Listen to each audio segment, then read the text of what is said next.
Hey guys, today I'm showing you my Air Jordan 5 green bean. This is one of the most unique Jordan 5 colorways for me. As you can see, it has this silver and gray reflective upper with black and bright neon green details. And the best part about this shoe is the reflective material. When you shine a light or use the camera flash, the whole upper really lights up. It looks completely different compared to normal lighting.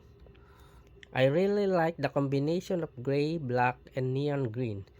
It gives the shoe a clean but very eye-catching look.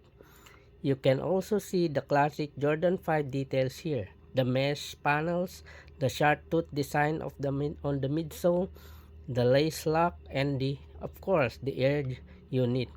This is actually a colorway that I think looks even better in person, especially when you see the reflective effect for yourself.